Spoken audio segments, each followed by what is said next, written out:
What is one of the most difficult things to do with a narcissist? Co-parent. Oh my gosh. So if you're in a custody battle or you're trying to get through co-parenting with a narcissist, you know how difficult it is. So you're not going to want to miss this episode. We're going to talk about tips and strategies to help you along the way.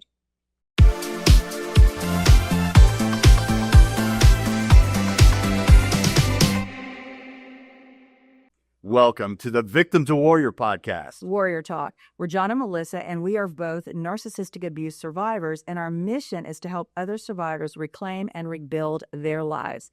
Now, if you're watching us on YouTube, welcome, but we are streaming live on all other platforms, and we've also introduced Mailbag. So please stay till the end because your question may be the one we answer. So one of the hardest things that you can do with a narcissist is co-parenting. Oh my gosh, the horror stories that we have heard from our clients, it's unbelievable, whether they're in a custody battle or they could have been divorced for years and are still dealing with this. Yes. So what does it look like when someone is trying to co-parent with a narcissist? Well, there are so many different tricks the narcissist will do. One, they try to undermine you as a parent. So they are going to talk bad about you. They are going to weaponize the children against you. They are going to basically make themselves look like the Disney parent, even if it's harmful to your child, like staying up late, letting them play video games, letting them eat a bunch of candy. Anything the narcissist can do to sway that child to want to side with them, they'll do it at the expense of the child. It's very damaging. It's dangerous. It's damaging. And the parent that's left on the outside, you don't know what to do because it's not helping when you badmouth them. It's not helping when you're trying to talk your child out of wanting to eat candy in the morning because it's such a conflict. So there's a lot of things that you can do to protect yourself if you're going into this in a custody battle or if you're already in it. Yeah, when you hear that, what do I do? I don't know what to do. I mean, they're giving them everything, or they're letting them eat everything, or they're letting them stay. What do I do? And it's almost like you have to keep being the best parent you can be. We talk to our clients quite a bit about that. Keep parenting the way you know you need to parent, and instilling those values and all the things that you want your children to do. You're going to have to work extra hard to make sure that you instill those things into your kids. And there's just a lot of things that you have to stay firm about. Right. Because one of the things is you need to, like John just said, establish your own parenting plan.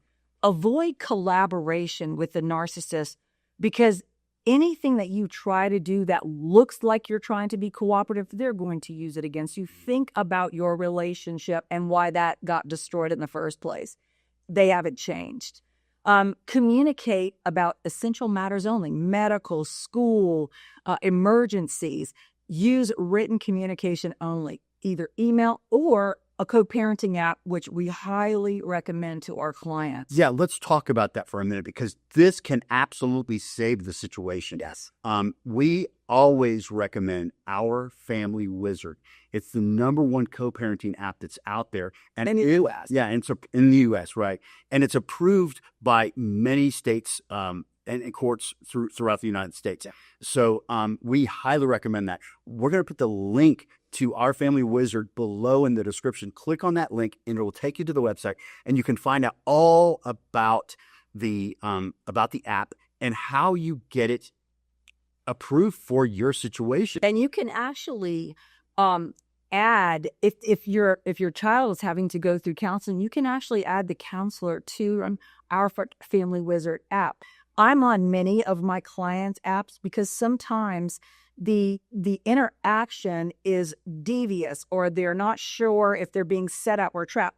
So they'll ask me, can you please look at this section? So I can actually go into it, look at it, and actually advise them on what I think they should do. But you can actually put a guardian ad litem. You can put another, if you have another therapist, you can put them on here. So it is an interactive app that you actually can use not only to document everything, every single, as if you are having a conversation with them. It can be put into the app. Every single bit of it. It is the best way for you to keep your sanity, because they will try to push your buttons. Right. They will try to get you upset. They will have told the child something about you, and then they'll trigger you, and then they'll look at the child and go, see?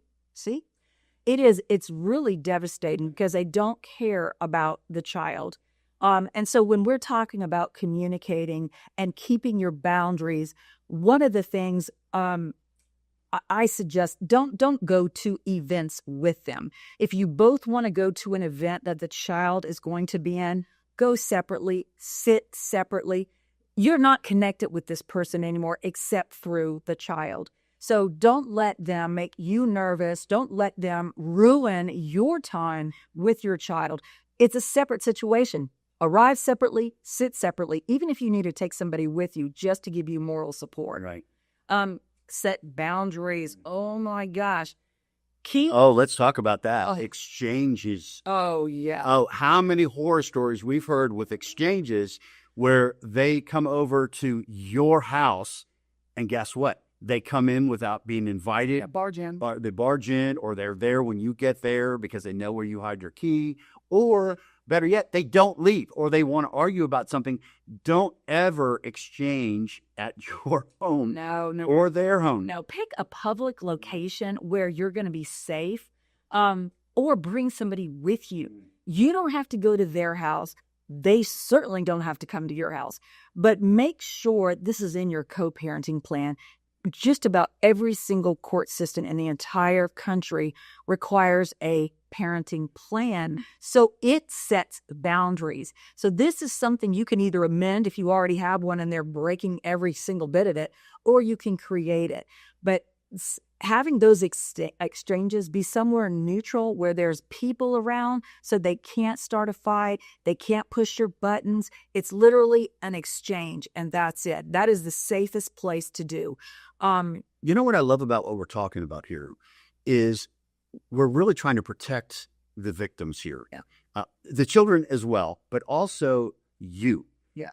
Where you're setting boundaries, going no contact on everything but an app that records all communications, and just really helping you keep your sanity, really, because sometimes we hear co-parenting and the parent will say, I just don't know what to do anymore. I'm losing sleep. I'm losing control. I feel respected from my child. So all of these things are about creating a life that you can live inside. And really creating those boundaries, the communication, everything is in your control so that you don't have to deal with it. Well, and that's a great point right there, because what you cannot control is what goes on in the narcissist's house. Unless there's abuse going on, you cannot control how they're going to bring up the children in their house. You can control it in your own house. That means your rules stick. Bedtime, homework, meal plans. Like John said in the beginning, every single thing that's important to you, raising your child in a healthy, loving, supportive household is important, and it's within your control. So set those boundaries, raise them in your house the way you want to. Do not worry about what's going on over there unless you suspect abuse, because you cannot control that. And it really will. One, it'll make you compromise the rules in your own house. You're the parent. Don't do it. Don't compromise in your own home. Let's talk about the word abuse a little bit. Mm-hmm. You know, you mentioned that. This is really, really important because some types of co-parenting can go over into abuse. It doesn't have to be physical. Yeah, it could be. So let's talk. You're an expert on this, babe. So let's talk a little bit about, what that looks like so that because in your divorce decree. Well, your parenting plan will say, who gets what on what holidays, how do you split things? It should address the pickups and the drop-offs. Every single possible element in a co-parenting plan needs to be drawn out, because you know who you're dealing with. But the one thing that's really sad is when they start weaponizing the child against you, or they start alienating the child from you. Parent alienation and weaponization of children are both forms of child abuse. It psychologically messes with the child. And they're the victim. They gaslight them. They tell them such horrific lies about you that you left, you deserted the family. Thank goodness they're there to pick up the pieces. Your mom or your dad doesn't love you anymore. They don't want to have anything to do with you anymore. Can you imagine what that does to the child? The child is sitting there listening to these horrific statements by an adult, by their parent, who they believe. I mean, these are children. Weaponization, so dangerous, and parent alienation. If they are trying to keep you away from your child, you have to report this. They cannot interfere with your parenting time, interfere with your vacations. They'll try. They will try. I have a client now who every single time and they're like 50-50, when it's my client's time, he will plan something. He will want to FaceTime for an hour and a half. He will, forgot about the movie tickets. It's something the child wanted to see. Oh, let's go have some ice cream. What child doesn't want to have ice cream? What child doesn't want to go to the circus? But they can do that on their time, not your time. So setting these boundaries, getting a detailed parenting plan that will protect you, or if you have one that is basically not doing the trick, go back to court. This is your child we're talking about, and you only get one time to raise them. And so at least your side of the slate, loving, kind, supportive, authoritative, you have to still your own rules. You can't just let them run wild like they might be doing in the other household. So, you know what? We've talked about a lot of strategies to make a lot of different things that are all important. How would someone find a guide that mentions all of these things and more? I love my husband. I have been dealing with parent alienation, weaponization of children, and severe custody battles. That's why I became a certified divorce coach as well as a recovery coach. But taking all of these strategies and tips and guidance, I actually put it in a book. It's my most recent book. It's called The War You Didn't Choose, Co-Parenting with a Narcissist. And it is full of tips, strategies, sample letters that you can send to the court, sample letters that you can send to a therapist, especially if you think they are lying and they're actually using the child as a weapon, which is very dangerous. So there's so many things in this book that can help you along this journey, because depending on how old your child is or children are, that's how long you're going to be stuck in this co-parenting trap. So understanding how to deal with it, understanding what you can do about it if they are weaponizing, if they are alienating you.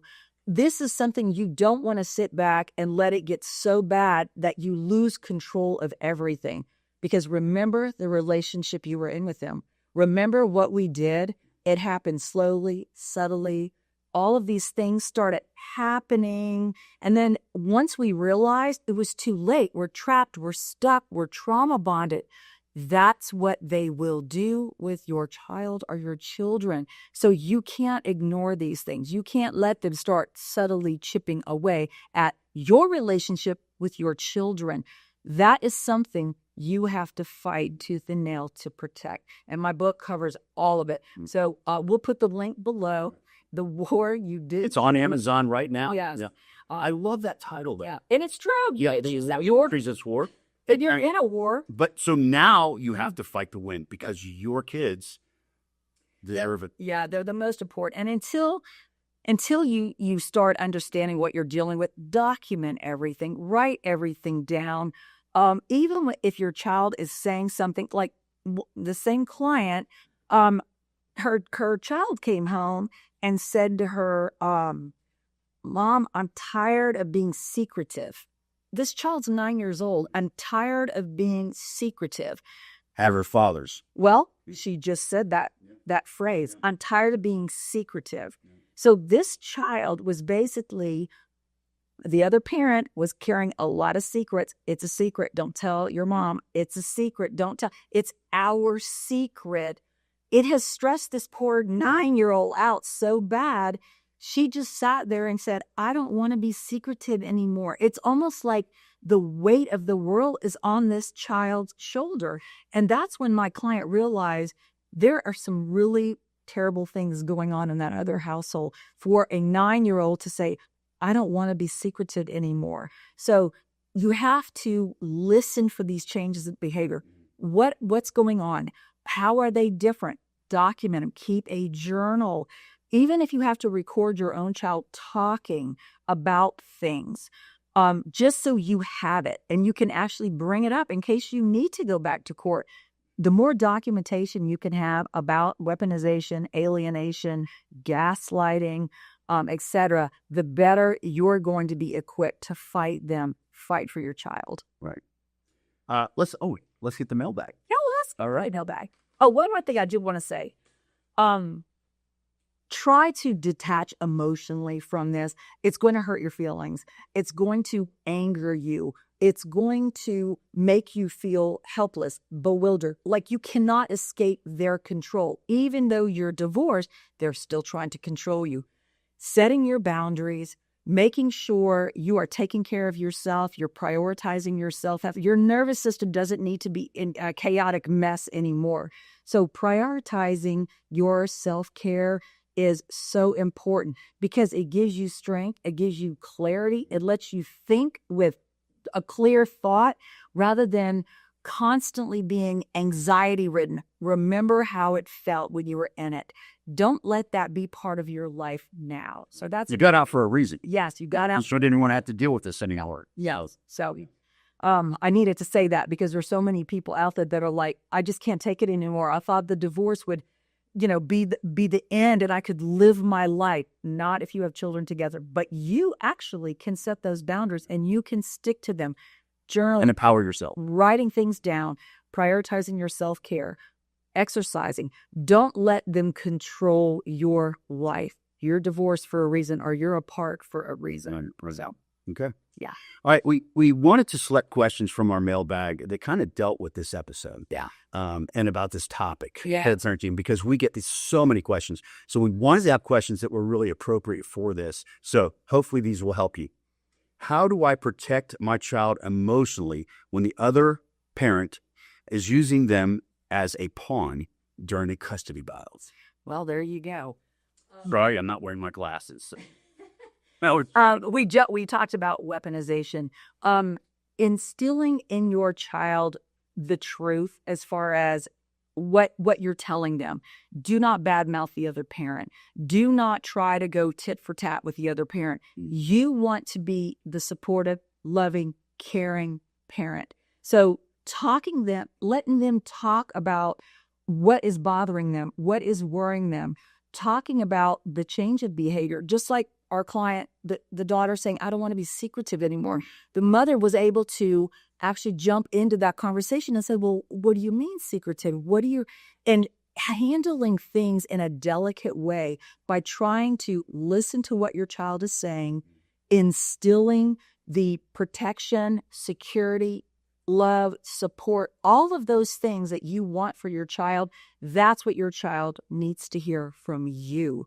You can't control the other side. So make sure you listen to them. Make sure you're paying attention to their behavior and don't ignore it. Don't just sweep it under the rug like we did so many things when we were in that relationship. We just bury things. It was easier that way, not with your child. Right. Pay attention and deal with it with open mind, open ears. Write it down and let them know they are the most important thing to you and that you are there no matter what, and supporting, loving, and protecting them. No, great point. Yeah. Okay. All right. The next question. What kind of evidence do I need to present to a court to show the narcissist is manipulating or alienating our child? Wow. Well, one, if they're alienating, that means they are stepping on your parenting time. Those are things that you cannot just let go. If you have to call the police and say they did not, it's a form of kidnapping. It really is. And I had to do that. If they do not let you have the your parenting time, or they don't show up at the drop-off, they're like, I'm not going to go to the drop-off. You have to come to my house. No one says you are forced to do that. If you have a place that you're meeting, and that's what you put in your parenting plan, or you've requested it, you do not have to let them come to your house. Even if you have to meet them out by your mailbox, make sure there's some separation there. But you documenting it, calling the police if they do not bring your child to you, or they try to take your child on your time. That is a violation. That is basically kidnapping. You're going to have to report that. And I know you might be thinking, oh my God, that's going to rock the boat. That's going to upset. Guess what? They're stealing time away from you and your child. That is not fair to you. It's not fair to your child. So you have to get authority involved. Police, your attorney, going back to court, a guardian, something is going to have to be done to stop the other parent from alienating you from your own children. Right? Because it's only going to get worse. Oh, it would get worse. How much more can I take? How much more can I get? Yeah. And finally, they're going to be the only influence over your children. So the only thing your children are going to be hearing is their lies, their manipulation, their gaslighting. You do not want that for your child or for you. It's too heartbreaking. So you have to do something about it. You cannot just think it's going to get better. If you're cooperative, if you give a little bit, remember the relationship that you were in with them. It doesn't get better. There's no compromising. It's their way or the highway. Don't let them do that to your child and your relationship with your child. So. Look, if you need help, if you need coaching for this, you just heard Melissa, and she's written a book on this. So spending an hour with Melissa would be a huge benefit for you. If you're just like, I don't know what to do anymore. I really feel like I'm losing my child. Wouldn't an hour with Melissa be worth that? We could work on a strategy plan together. Right. Yes. So I'm going to put Melissa's link in there as well as a discount code to get a discount off your initial call with Melissa. She's phenomenal, as you hear. And we'll put the link to the book below too. And also below, I'm going to put in questions at the V2W, the email to send your questions for us to read on Mailbag on an upcoming episode. We'd love to read your questions. So please send us that email. And if you have any questions about this episode and about this topic, or want more information about the book, or more information about Our Family Wizard, or anything we can help you with, please leave them in the comments. We'll be happy. I'm in the comments every single day, and I'll be sure to get back to you. And if you haven't subscribed, please do, because we have a podcast out every single week, and it is on the topic of narcissistic abuse, on how to deal with it. So please subscribe, like this video, and we will see you on the next episode.